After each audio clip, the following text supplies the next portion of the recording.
All right. Today, this is Other Ink Thursday. This is the first one that's going to go out on this new model. I am Matthew Orr of Wet Ink Games, but I am joined by somebody who has written for Wet Ink Games in the past. But we're not going to talk about that stuff. We're going to talk about other ink that Tristan Zimmerman has written. Um, and in this case, a lot of digital ink. We'll get to it in a second. But hi, Tristan. Hey, Matt, really great to be back. Thank you for having me. Yeah. So you were on this. I interviewed you in 2020 about what you were up to then, and so I have. We don't want to take up too much time, but like, there's a summary process, like, or not summary process, but like, since 2020 when I talked to you, I there was a vaccine after that. Um, you published a book about singing shanties, which won an award. Yeah, so Shanty Hunters, my tabletop role-playing game about singing and collecting magical sea shanties in the year 1880, won a Judge's Choice Emmy Award in 2022, and that was extraordinarily gratifying. And everyone should run out and buy a copy of Shanty Hunters, specifically the people who, when I said sea shanty role-playing game, were just like, sea shanty role-playing game, like, yeah, if that combination of phrases excited you, like, you should go out and buy it. Yeah, And if yeah, it didn't excite you, like, I'm not going to try to sell you on it, because like, that's one of the fun things about the concept, is it either sells itself or it doesn't. There doesn't seem to be any middle ground with Shanty Hunters. all right. You've also moved. I won't reveal your, whatever. You've moved across the country to at least 1,000 miles. Maybe no, not 1,000 miles. Hundreds of miles. Hundreds of miles. Uh, did you get married in that time too, or is that I did. okay? We got married at high pandemic, in the smallest wedding legally permissible in the state of Missouri. The wedding photographer said she had never been asked to be a witness on the document before. Wow, But that's then a nice year stuff. later, we were able to have the reception and the party and all this stuff Yeah, with, yeah, yeah, yeah. friends and family. But yeah, getting married in high pandemic. Honestly, total tangent for you folks at home. If you're thinking about getting married, decoupling the wedding from the party turned out to just be an amazing experience. It de-stresses it so much. So yeah, think about it. I could easily imagine. I could easily imagine. Yeah, I think many people discovered, I assume more than one person discovered that in more than one couple discovered that in 2020. Uh, and the last sort of update, and I don't know if you don't have to elaborate too much, but like, you like work in games now. Like, and it's not just like you work at games, you work in, you're like, you're a Yeah, RPG. You're living the dream, right? I got picked up by a company called Flagbearer Games. Flagbearer publishes a role playing game called Nations and Cannons, which is set in the American Revolutionary War. It's a really cool game.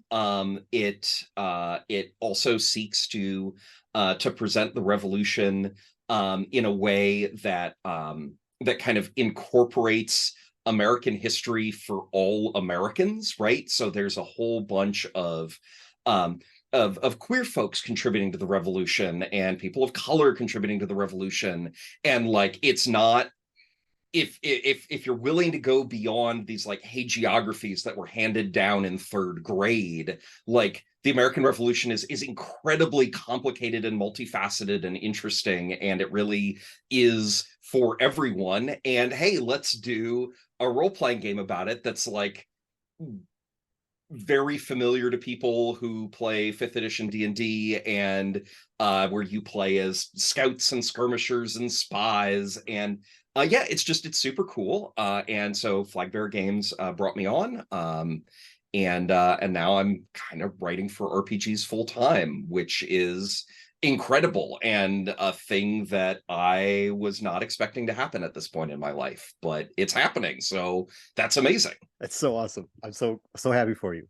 And that they couldn't have picked a better person to bring on, like, to get to that heart of what you just talked about like getting beyond the hagiographies, right? Like, that Yeah. is kind of your deal, and that's really, this has all been an elaborate segue to get you to like what we're going to talk about today, which is your blog, which has been on hiatus, possibly for understandable reasons, listing all the things you just listed, is coming back. Like I think at the time of, I mean, it's, I think at the time of this posting, it'll be like tomorrow that it is back. You know, The blog returns for public consumption on November 14th. The Molten the Sulfur Blog 14th. is Okay. my blog where I where I take cool stuff from real history and real folklore, that's, you know, things that are worth learning about in their own right. I present them to you, and then I talk about, hey, and how can you file the serial numbers off of this, fictionalize it, and drop it into the campaign you're already running, right? How can you take this and drop it into your D&D campaign, your Traveler campaign, your whatever campaign that you're already running? And it's been nominated for any awards multiple times. I ran it for 6 straight years without missing a weekly update. And then I said, okay, I need to take a break. So I took a 3-month break, and now it's coming back in an every other week format starting on November 14th. So tell your friends. Awesome. And we'll I'm sure we'll plug that again at the end. But what we're here to do today to celebrate that is to talk about some of the posts that you've posted recently. Like talk about, get into some of that that detail about the stuff you write about, and like kind of show people, like maybe if they don't know, I don't know that I'm like, it's not like I've read every single post of the Molten Sulfur blog, but I check in pretty frequently, and it's almost universally excellent content, like top tier entertainment. Well, thank you. That's very kind of you to say. And so you used to do this showing up and talking about some recent posts on a different show, and that show ended, so you were looking for somebody to come on, and I wanted to talk to you, and you were looking for somebody's show to go on, and I was looking for people to talk to. So like, hey, we've lined up and we're going to record this, and maybe it'll be a regular thing in 2024. Fingers crossed. Yeah. But so that very long preamble there, I guess. But what's your first topic that you want to talk about, Tristan? Yeah, so the first thing that I'm bringing here is divine intervention and the 885 AD siege of Paris.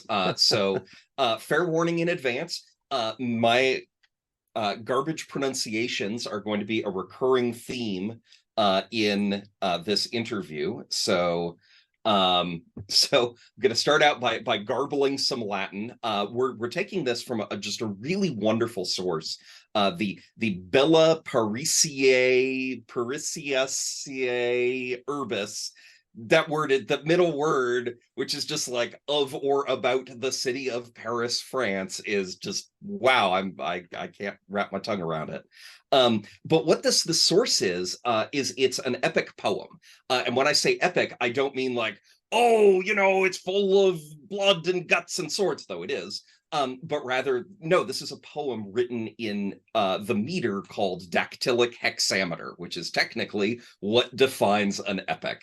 And it was written by a monk living near Paris around the time in 885 by the name of Abbo. And Abbo writes this this poem, this long form poem. I think it's like 7,000 lines, about the Viking siege of Paris. But he's not writing a historical account as we would understand it. I'm fond of the expression, the past is a foreign country. They do things differently there. And yeah, like medieval Paris is very foreign to the way to our thought processes. So yeah, I mean, like Paris, it's one of those things where like Paris is like, oh yeah, Paris, you know Paris. And it's yeah, like, Paris. but in 885, do you know Paris? Like that's a long time ago. Yeah, and they think totally differently, or at least very differently. And so Abbo is writing down events not as he witnessed them, not as he has eyewitness reports of them happening. He's writing down events as, in his opinion, they truly happened. the truth behind the truth, as it were. And for Abbo, who is a faithful monk of the Abbey of Saint-Germain-des-Prés near Paris, he the truth behind the truth is that Paris is being besieged by Vikings who are polytheists and therefore have been deluded by Satan himself, the great deceiver, into worshiping false idols. And these Vikings are literal Satanists as far as Abbo is concerned. And so God's best friend, the Saint Germain, Saint Germain, who is the patron saint of the city of Paris.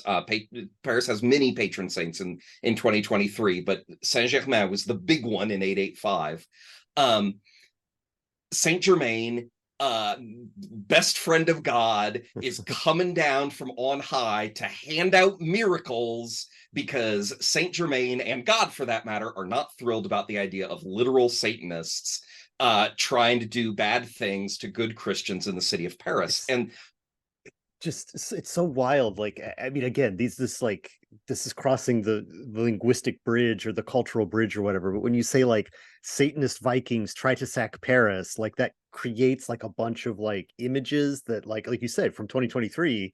It's like, oh, I think I know what that's about, but like, no, it probably isn't like that, you know. yeah, Like, that's the pitch for a Morkborg adventure. exactly. It sounds like, just stop there. Like, blog post over. Satanist Vikings sack Paris. Like, So you do that with Abbo is documenting, in scare quotes, all these like miracles that are happening. And again, to be clear, Abbo is not claiming I saw these miracles in the way that like the modern Catholic Church attempts to document and test miraculous apparitions.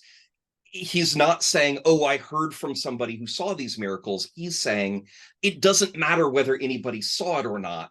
I know the truth is that these specific miracles occurred because this is the sort of world we live in. And so he's recounting all these amazing miracles that, from a gaming perspective, in my opinion, offer a really remarkable framework for how to look at miracles in a fantasy role-playing game and how to do them in a way that doesn't feel arbitrary, but feels meaningful and sensical and like makes your world and your campaign cooler.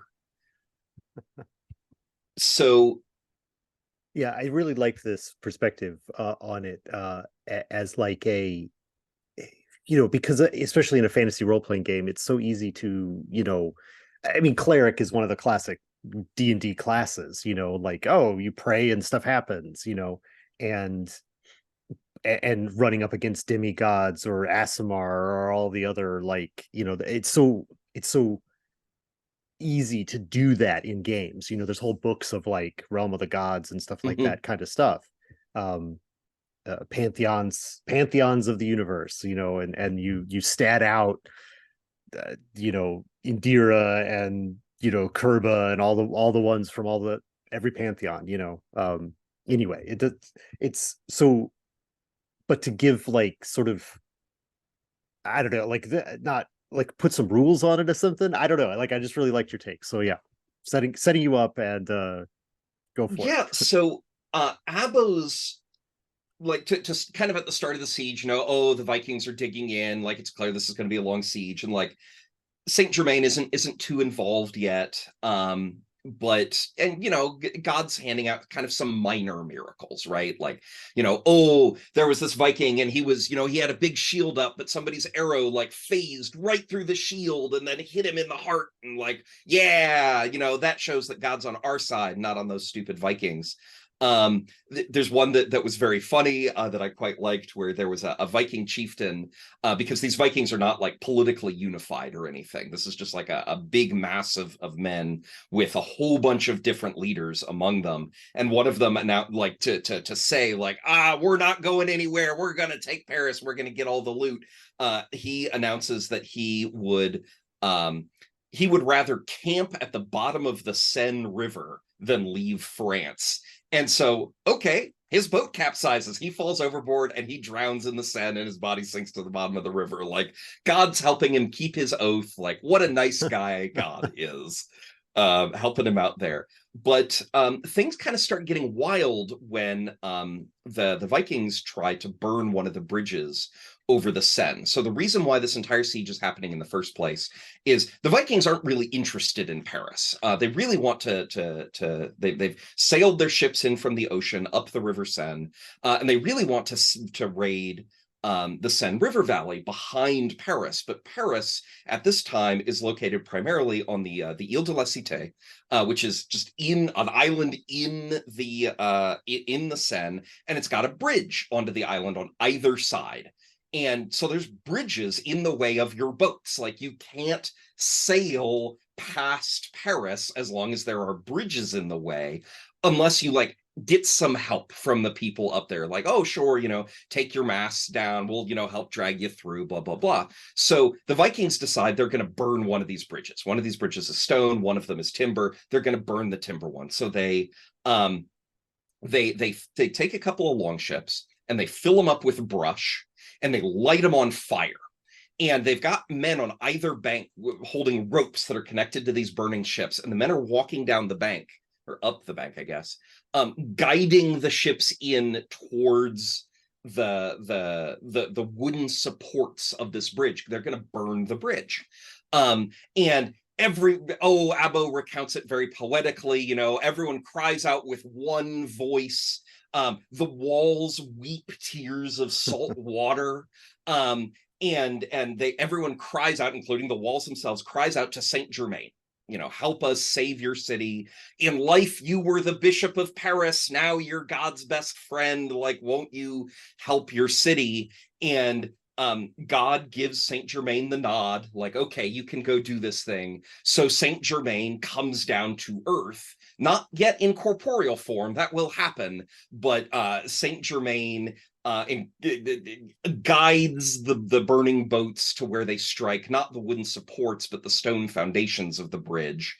And the people of the city are able to rush down and put out the fire, and then take the boats for good measure. Now we have extra boats. Suck it, Vikings.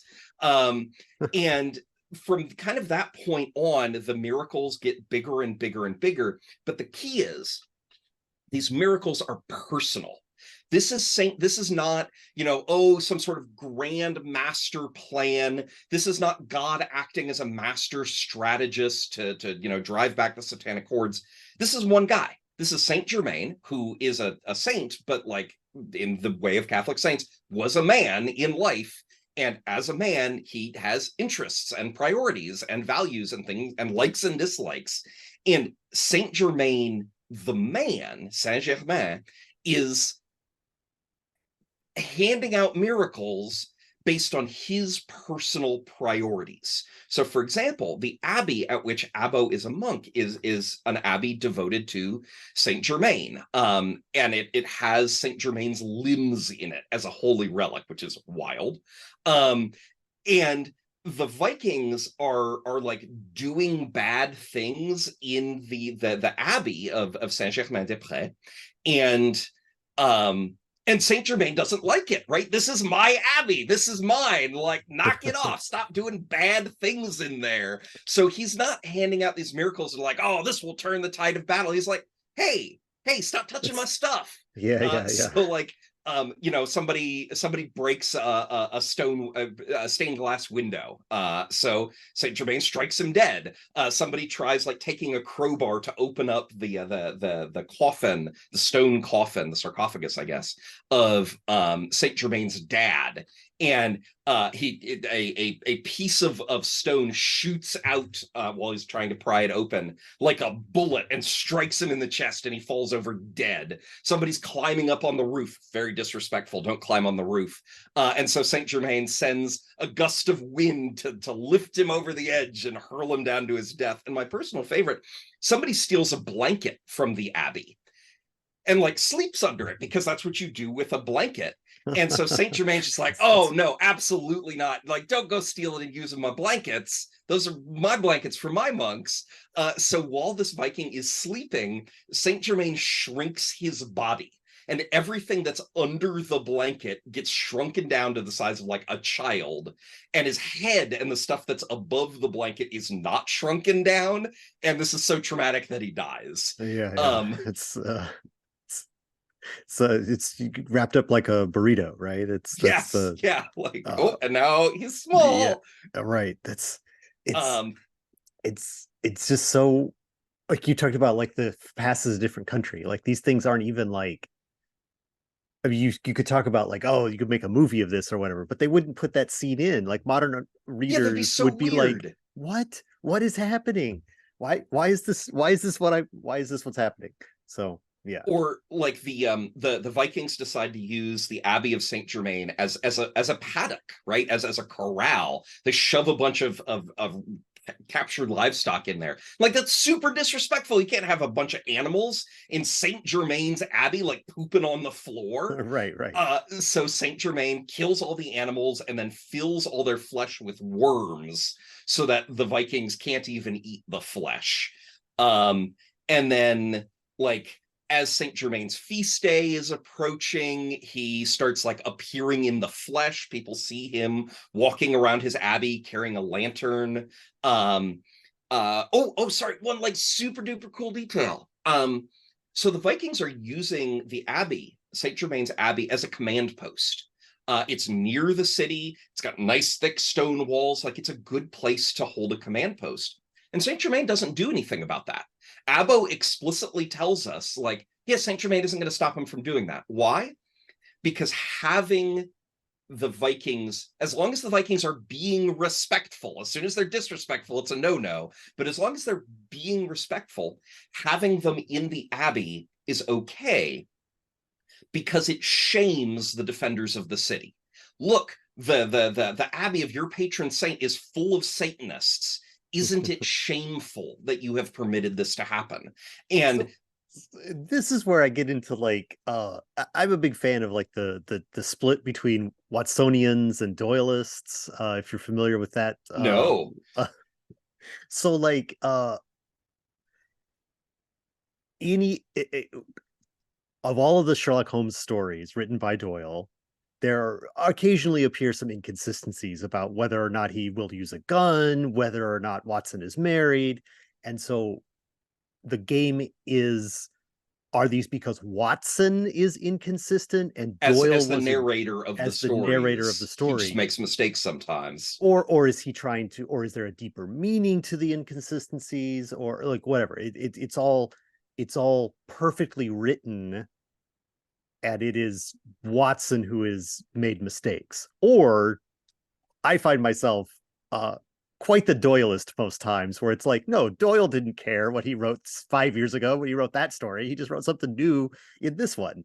But these are debates about like all literature, right? So like this is like, to me, this is like Abbo is showing, this is the Doyleist part of Abbo, right? Where it's like he's got to like justify everything. Like a Viking falls off the roof, it can be God acting, but like a Viking, but like why didn't all of the people in the Abbey be shrunk down for their, crimes or whatever? It's like there's got to be this weird justification that he comes up with to make it all fit. That's because he can't deal with it otherwise. He's not telling like the perfect story in that sense. I don't know. It's this is what I think of when I was So reading your blog post. so yeah, I totally see where you're going with this. But I think it also ties into something really important um about the culture of Abbo, and of course, as a consequence, the culture that he imagines Saint Germain having, um, which is in 885, the rulers of France come from a Germanic ethnic group called the Franks, who give France its name. And the Franks, um, the Franks kind of get Latinized over the course of centuries, but um, they the Franks are a Germanic culture. They're very honor focused, right? Like that's a really big deal for this medieval warrior aristocracy. And the one of the biggest problems that Abo has, and therefore kind of puts Saint Germain as having, is that it's not just that the Vikings are literal Satanists, it's that they're not acting properly, right? There are ways that you are and aren't supposed to act. There are ways in which war is supposed to be conducted, and there's ways in which war is not supposed to be conducted. War is not supposed to involve hurting churches, even though in practice in the Middle Ages, churches were burned and looted by Christian military forces all the time. Like, you're not supposed to. That's not the way it's supposed to be done. And a lot of Saint Germain's actions seem to be punishing people not for worshiping false idols, but for just not acting right, right? Like, Yeah. we have We have rules here. codes, we this is have Paris, rules, so we have rules. and you're not following the rules. Yeah. And if the Vikings had just like followed the rules, then you really get the impression reading this that Abo feels that Saint Germain wouldn't have had nearly so big a problem with the Vikings. Now, to a certain extent, Saint Germain is never going to be cool with it because, again, in Abo's eyes, the Vikings are literal Satanists, and rule breaking is like one of the things that Satan is big into. So, to a certain extent, you can't have people who follow the Prince of Darkness, but also are like good rule followers. But if they had done a better job of following these rules, that, of course, Norsemen like had their own sets of rules, Sure. then you really get the impression from reading Abo that Saint Germain wouldn't have been handing out nearly so many miracles, because everybody like they're not going against Saint Germain, and of course Saint Germain was Frankish himself. So, oh yeah, did I forget to close the door? Yeah, are you a cat? All right, so Cat since I announced him, interruptions. I have to show him on camera. Yes. Everyone wants to see the cat. Yeah, What a everyone lovely wants to cat. see Merlin. But you have to go Merlin. outside now. I'm going to close the door, okay? So we got some. I just want to run through a couple other miracles here, right? Because things are heating up, right? And Saint Germain is appearing like more and more and more directly. So like, and particularly because the siege, like this has been going on years, right? And the siege is still not being lifted. And Saint Germain I didn't is know it was years. years, right? I think this is like a 2-year siege. Man. And Saint Germain is getting increasingly grumpy about the fact that his pious followers have not thrown back the hordes of hell, right? Like, come on, get it together. Am I going to have to come down there? And I guess the answer is he's going to have to come down there. So like he's seen carrying a lantern around his abbey. The generals on the scene aren't doing a great job. So one of the French noblemen, one of the warrior aristocrats, has a dream, a vision in which Saint Germain comes down and says, I'm taking over. I'm the new general. Like, I'm in charge now. And people take it seriously. Like, people they didn't leave Saint Germain's relics in the abbey to be taken by the Vikings. The relics are now in the city, and so they carry his coffin around the ramparts so that he can inspect them, right? So Saint Germain can inspect the troops the way a human general would, and then like at the most serious moment,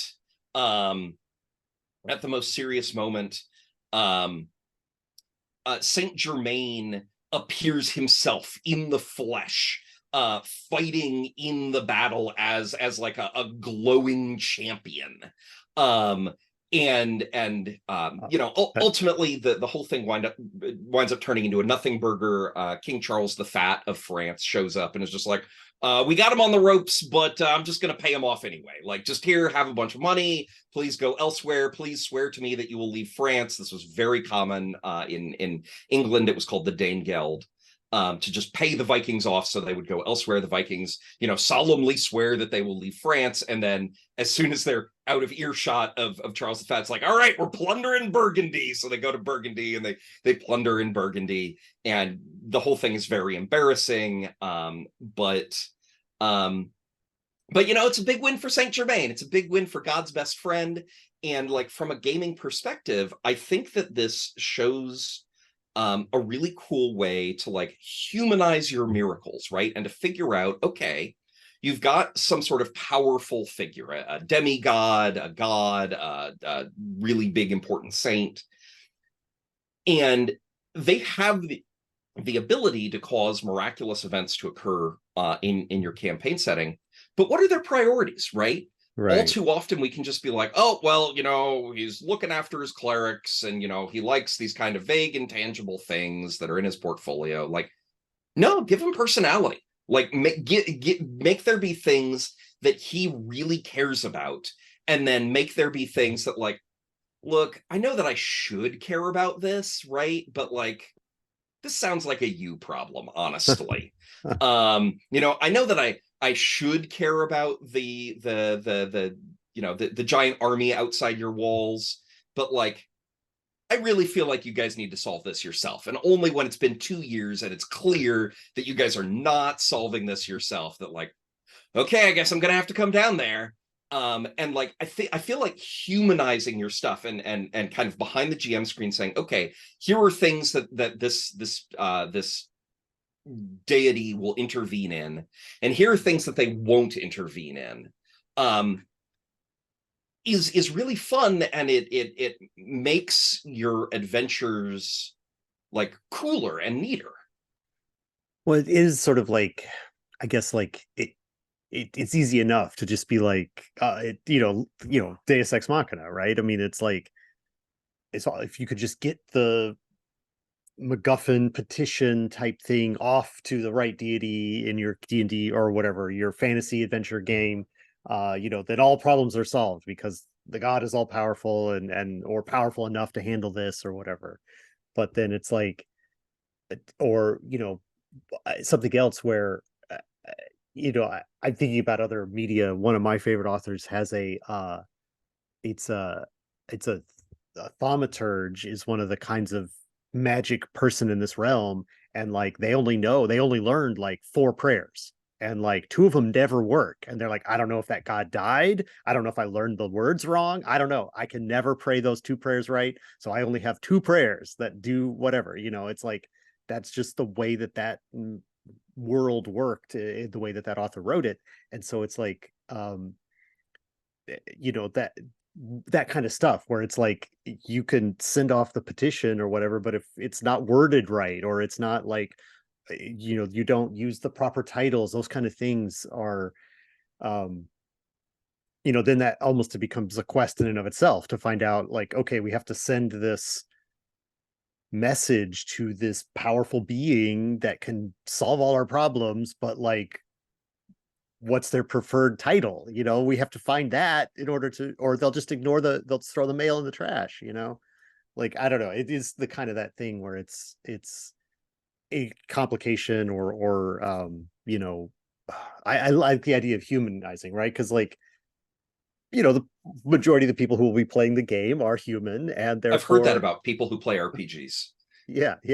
um and therefore, like, humanizing the deities that they encounter is sort of like a natural, you want you want that living texture to be in everything, all your NPCs, even if they're, big, strong, glowing champions on the battlefield, right?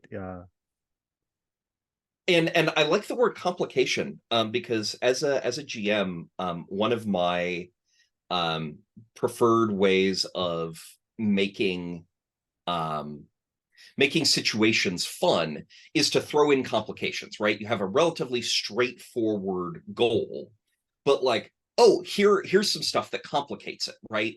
And I like that because these complications permit the situation to be fluid.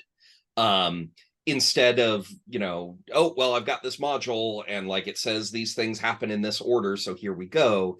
Instead, it's just like, look, here's the situation, and here are the things that complicate a relatively simple objective. And a very human deity has a dog in this fight for your simple objective. I think is a great complication, because like, oh man, there's he's got real problems with some of the stuff you might do, and kind of, no, not so much problems with some of the other things you might do. And how do you figure that out, right? Do you figure it Right. out by trial and error? Do you like try a thing and then your body gets real small, but your head stays big? You're like, okay, I guess we shouldn't have done that. Like, let's not do that again. Do you like go seek out the equivalent of Brother Abbo and be like, excuse me, what does Saint Germain like and dislike, please? Right. And then where it gets really fun is um, you can um, you could use multiple complications, right? And then they interact with one another in unpredictable ways. The players, of course, are always unpredictable in their actions, and you have you add a complication or two to your situation, and like bam, that's an amazing game night. So yeah, I'm all about complications, and I think this is a good one. Yeah, yeah, it's great. It's a good, like you say, just stick it into the campaign you're already doing. Make it more complicated. All right.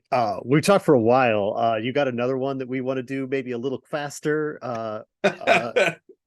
Sure. So this one's a little shorter, but I really like it. We're going to stick with a religious theme here, and we're going to go to Southeast Asia, to Thailand, to the medieval Thai kingdom of Sukhothai, which was big in the 1200s and 1300s. And so, kind of a little bit of background here. The site of Sukhothai today is kind of an archaeological park, right? Where you can go and you can wander around. You can be like, wow, look at these amazing ruins. Wasn't this place cool? But it hasn't always been that way. And in the 1800s, the site was effectively lost, right? It was totally overgrown. Like local folks knew it was there. It's not like everybody had just blanked it from their memory. Like, yeah, there's a bunch of big stone buildings out in yeah. the jungle in that direction. But it was no longer an active site. It kind of wasn't involved in scholarship or religion. And a monk, a Buddhist monk, visits the site. And finds a carving, an inscription on the site, and he's just like, "Wow, this is so interesting! Like, this deserves archaeological research." And that monk grows up to be Albert Einstein. No, that monk grows up to be King Rama the First of Thailand, who's just like a super big deal guy in Thai history, like super duper important. And so when Rama the First says, "Hey guys, like I think that this site is worth archaeological investigation," like, yeah, you go investigate it. And so the history of Sukhothai was not founded by Thai people. Sukhothai was actually founded by Khmer people. The Khmer are the largest ethnic group in what is today Cambodia.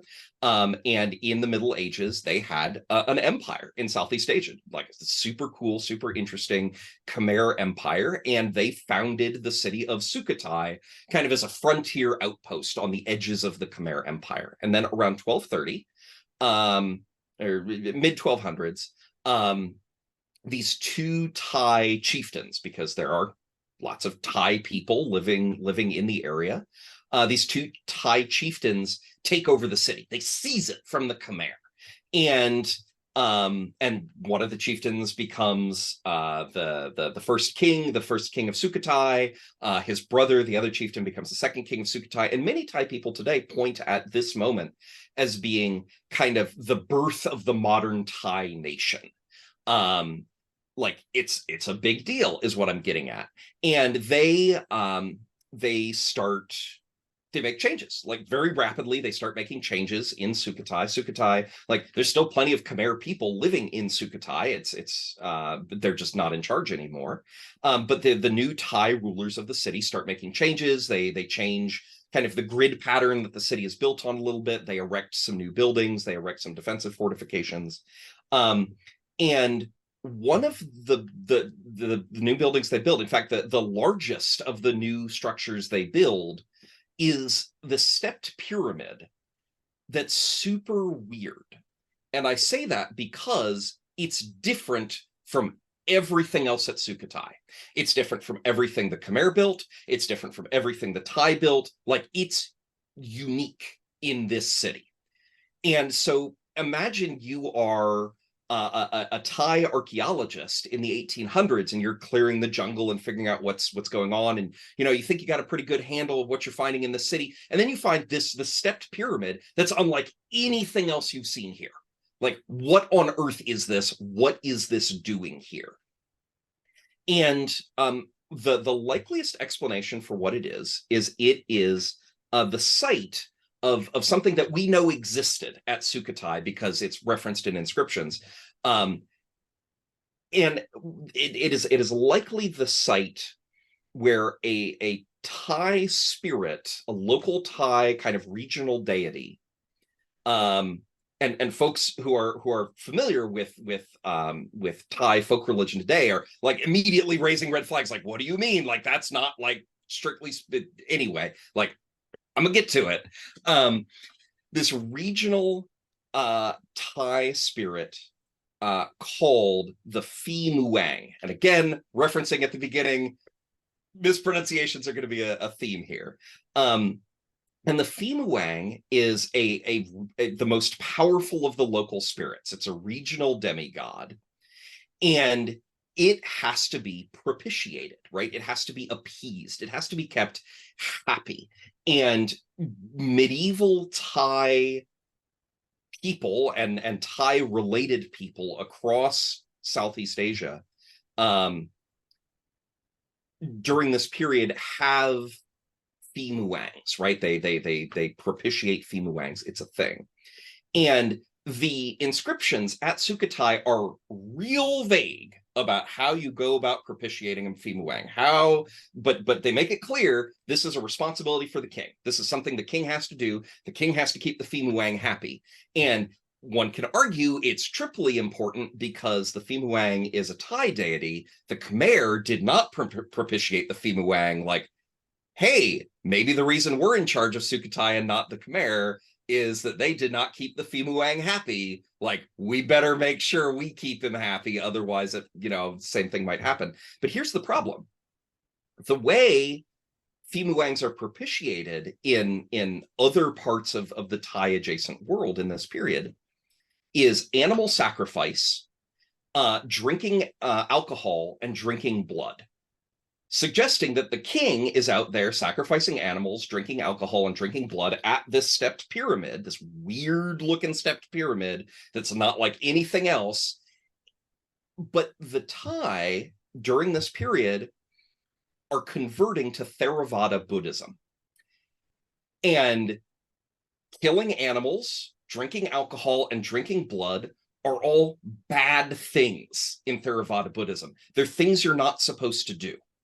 And it's one thing if a peasant does them, but in a Theravada Buddhist political system, one of the reasons why the king is the guy at the top is because he has accrued so much merit. He's accrued a lot of merit in this life. He's accrued a lot of merit in his previous lives. He deserves to be the king. You want him in charge. You want someone that meritorious at the top of the heap. So what is a king to do? Yeah, this is a real trouble here. Yeah, it's a catch-22. So before we explore this answer, I have a question about the thing. It's this unusual stepped pyramid, and I'm gonna try to put a picture. Because we haven't really talked about what it looks like. Yeah, I'm gonna put a picture up here at this point, but it is sort of like blocky and like I know it's not the same exact culture, but you're talking about the Khmer people, and I'm thinking about Angkor Wat, which is very famous in that same general region of the world. This doesn't look like that at all. This looks like nothing remotely like that. Yeah, I mean, it's like a red sandstone almost. It's got very rounded laterite blocks. Technically. Sure.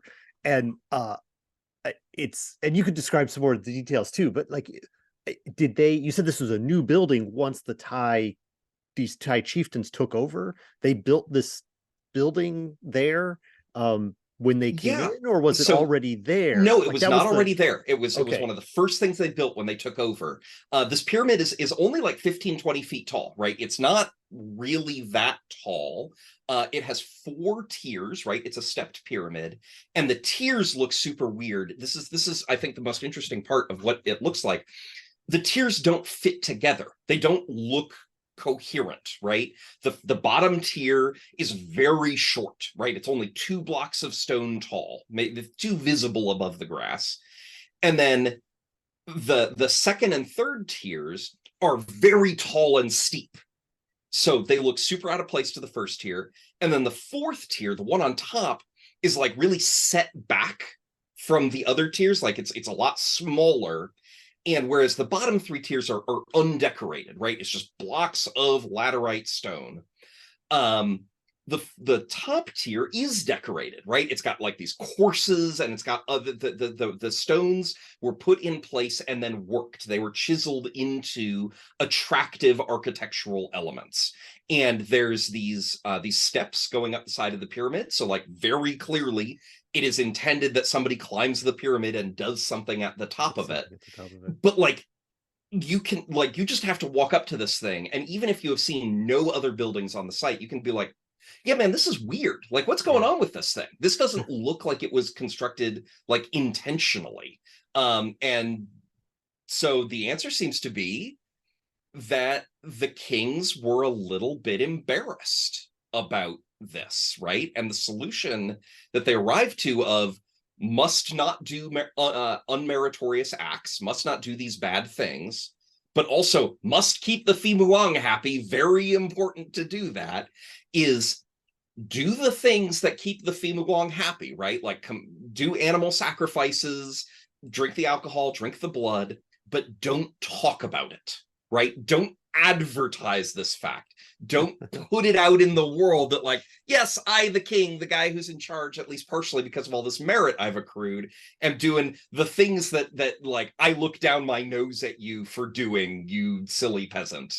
And then over time, the compromise evolves as the Thai state becomes progressively more and more Buddhist. And I should mention, there are other Thai states active in this period. Sukhothai, I think, is the first, but others are springing up. And they all have their own Fimuangs that they are propitiating and then discarding as they grow progressively more Buddhist. So the first thing that happens is the Fimuang is renamed. It's given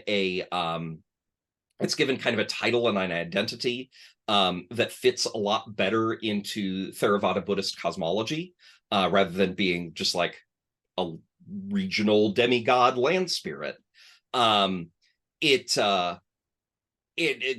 then we start seeing later inscriptions that say, and the way that the king keeps the Fimuang happy is by accruing merit, right? Both the merit in this life and the merit in the other in previous lives.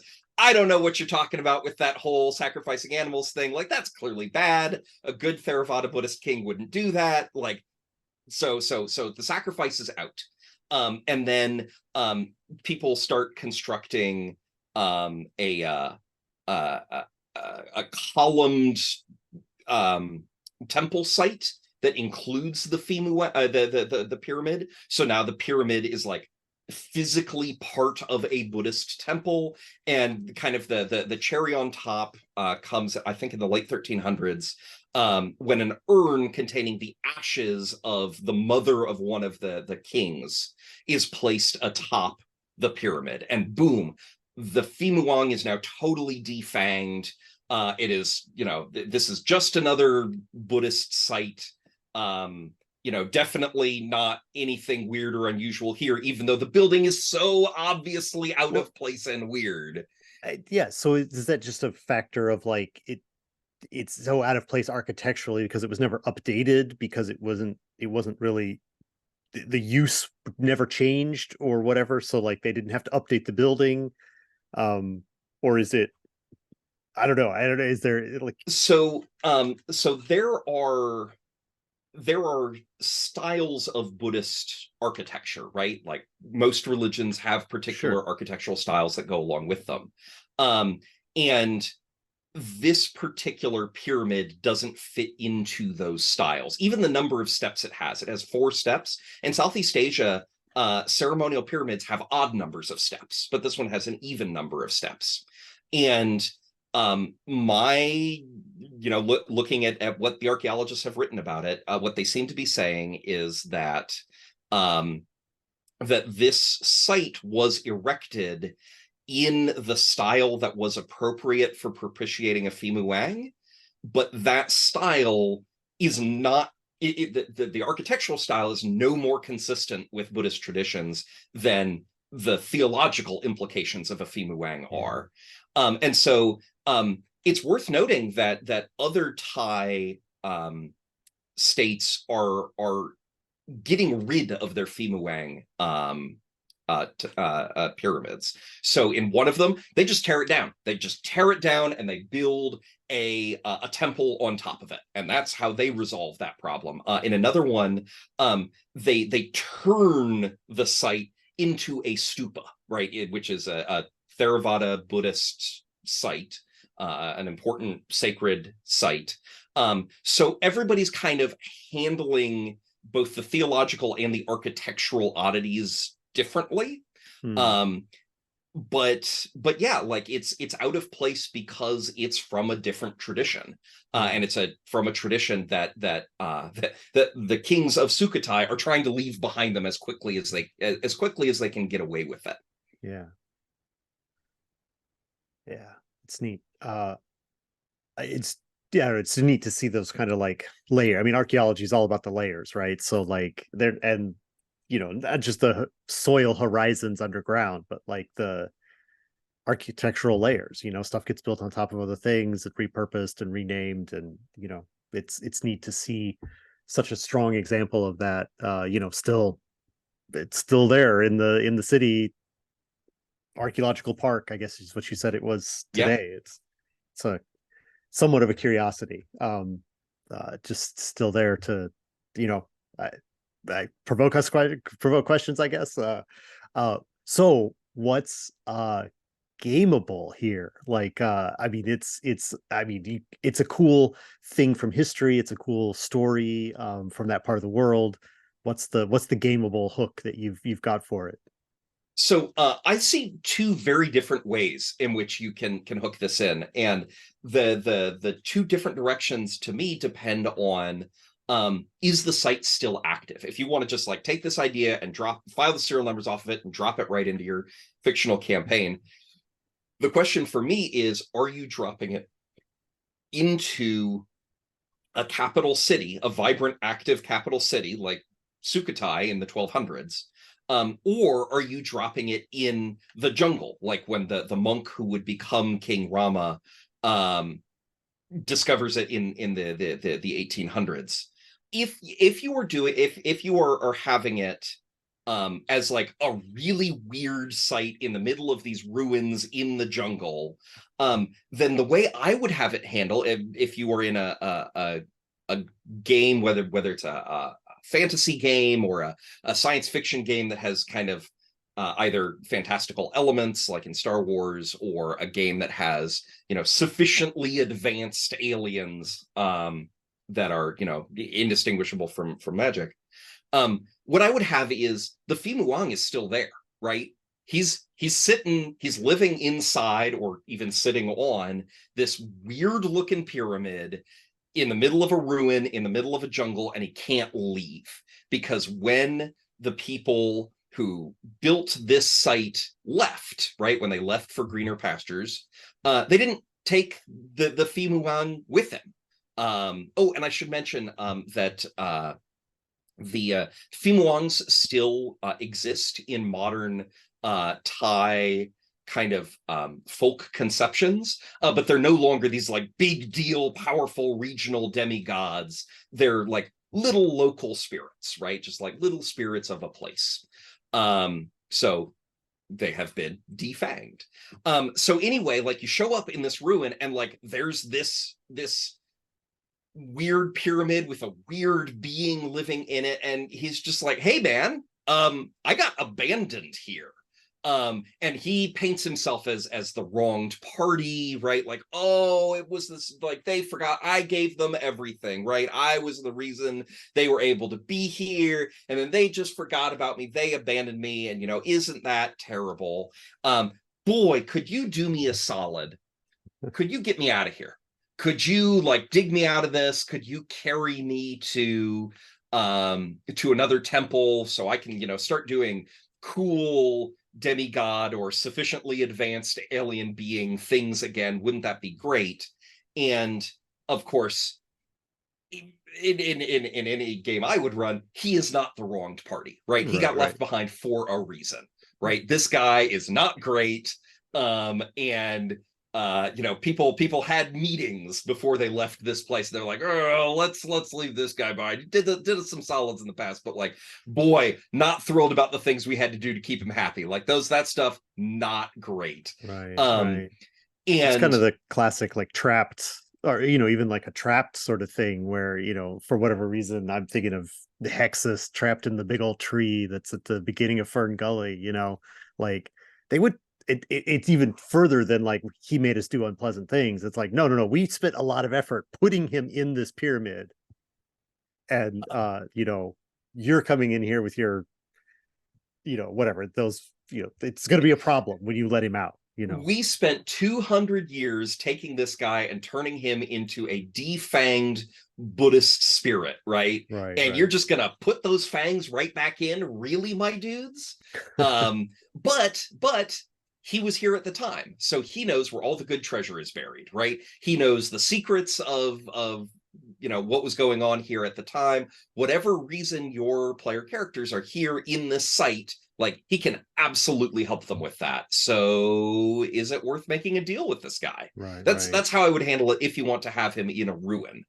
But if you want to have him in a thriving, vibrant, hopping capital city like Sukhothai at its height, then I would put the focus not on the Fi Muang, I would put it on the king, right? Because I love this tension where the king has to keep the Fi Muang happy, but the things that he has to do it, like, are things that kings can't do.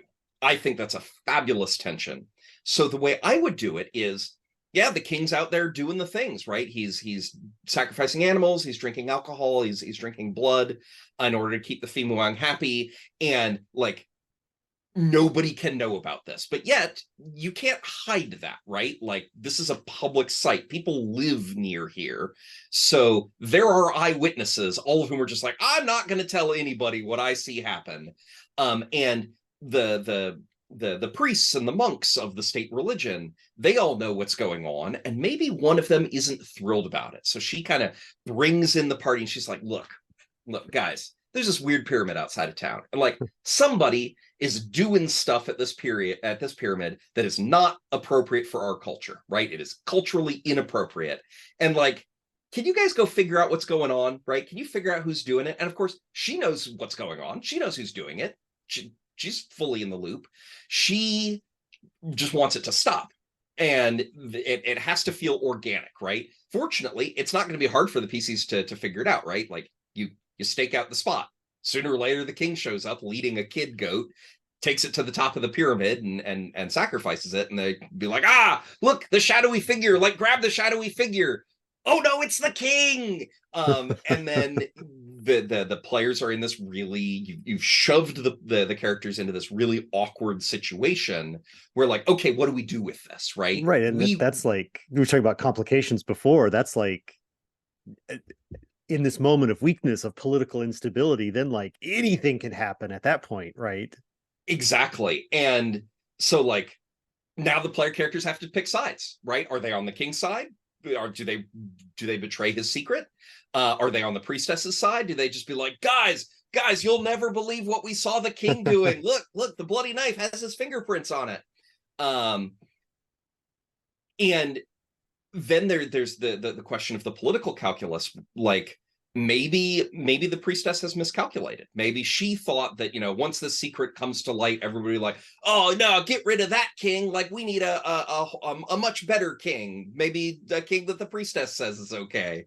But maybe she's miscalculated. Maybe now some of the nobility start saying, hey guys, can't help but notice that somebody stopped propitiating the Yeah, Fimu Wang. That's yeah, really bad, right? Remember what happened to the previous guys who lived here when they didn't propitiate the Fimu Wang? Like, maybe we need a king who's got the balls to go do it, to make the hard choices. And now they want to put one of their own on the throne. And yeah, like you've just shoved the player characters into a messy political situation.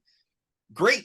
How do you react to that? How do you respond to that? How do the political players respond to those reactions? Like, yeah, that's the entire rest of your session, right? That's the rest of the evening's fun it's right there. Like you just it's kind of set up the scenario, and then the GM just kind of gets to lean back and put his feet up on the table and say, "Okay, entertain yourselves." right. That's like, yeah, the the shadowy figure on Mass as the King is like, that's the end of the first act, right? Yes. Then you've got 2 more hours of play at least.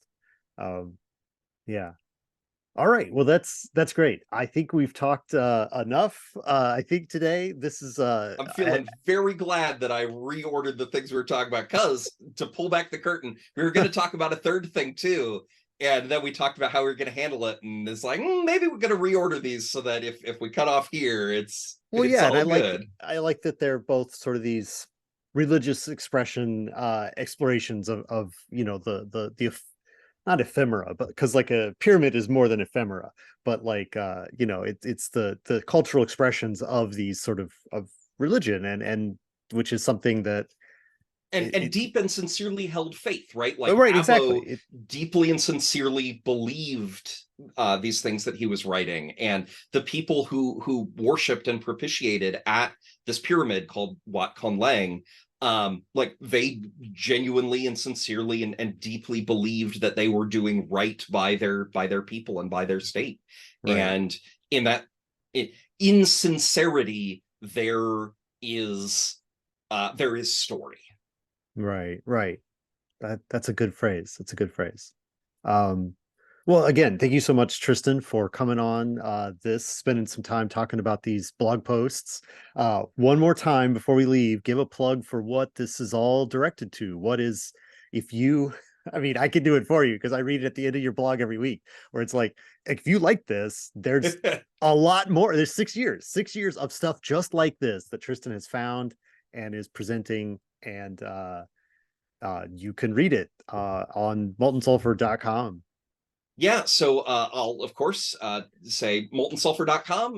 The blog posts are starting back up November 14th. So tell your friends. If you are listening to this and you're like, "Ooh, I'd like to be notified," like go to moltensulfur.com. I got a sign up box where you can sign up to be notified. Get on the mailing list. And then the other thing that I will mention is I'm currently in the process of play testing my next game, Ballad Hunters, which is about singing and fighting magical folk ballads in 1813 England and Scotland. If that sounds cool to you, there's an early access version, PDF, that is available for free on DriveThru RPG. Download it, play it. It's got pre-generated characters. It's got an adventure ready to play. It's got all the rules you need to play. I'm actually in the next few weeks, I'm going to be uploading an updated version of that early access version with a new adventure and updated rules and all sorts of great stuff. So also, if you want to be notified of that, like head over to moltensulfur.com and sign up for the mailing list, or just download the thing and play it. And Matt, thank you so much for having me on. This has been a delight. Yeah, it's always great to talk to you, Tristan, and hear about your. You've got. I would ask you, but I don't know. This so many more. We've taken already time, but like the library that you must have access to, like to pull all these things together is you're there's a lot of books out there that you're pulling all these stories from. So thank you for doing that work, because it can't be easy to track down all these sources and find all this stuff and condense all this information. So you're doing good work. That's enormously kind. Thank you. All right, one last time, thank you for being here, and thanks for everyone to watch the show. And yeah, come back and we'll hear some more in the future.